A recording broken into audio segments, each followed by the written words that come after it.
Hey, Emin. Hey, Jeff. Good to see you. Welcome to our course, everybody, on advanced exploitation techniques. Our goal is to help you understand what advanced exploitation techniques are and how you can use them in your penetration testing. So we're here to help, right? Absolutely. It's what we're all about. Now, we will start by understanding what the word exploit means in the terms of computer security and in the community. Then we're going to learn about how to use Metasploit to exploit vulnerability. Really?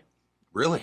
Exploit is a common term in computer security communities to refer to a piece of software that takes advantage of a bug or a glitch in your system. Now, it could lead to a privilege escalation or denial of service on a computer system. Exploits are classified by different categories depending on the type of vulnerability they attack. All right? Some examples are buffer overflows, format string attacks, race conditioned, and cross-site scripting. And many of these exploits are designed to provide root-level access to a computer system. But here's a point I want to make. It is also possible to use several exploits. First, to gain low-level access, then, after that, to escalate privileges repeatedly until one reaches root. Once a vulnerability is published, you will then get a newer version of the software with the fix, or developers may then release a patch, which often happens. Absolutely. Now, black hat hackers do not publish their exploits, but either keep them private to themselves or give them to other malicious hackers. Such exploits are referred to as zero-day exploits, and to obtain access to such exploits is really the primary desire of unskilled malicious attackers, so-called script kiddies. They sound innocent, but they're really not. They aren't. It's very common. And we want to briefly introduce exploit development. So let's look at the body or structure of an exploit. Okay. And we have exploit options, network connection handler, payload, shellcode, setup and encoding, request builder, and handler routine. Now, here's what are shellcodes? Well, they're payloads, which is to be executed after exploitation.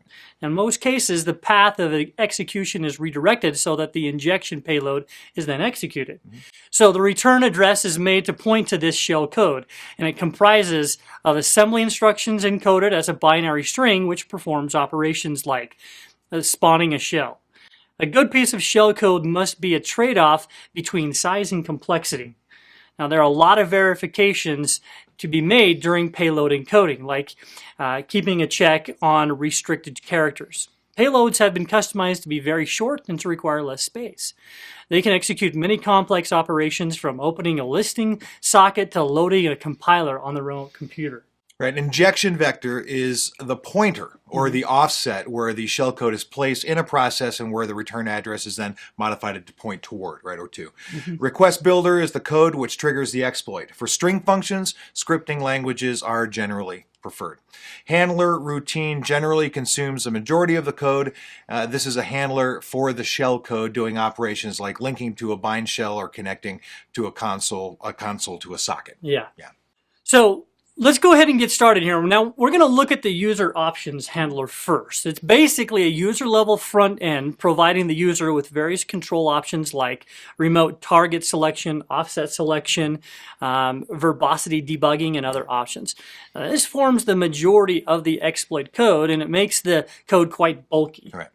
Now, finally, let's go ahead and look at network connection handler. Now, this is comprised of the various routines which handle network connections like name resolution, socket establishment, error handling, etc. Okay, good.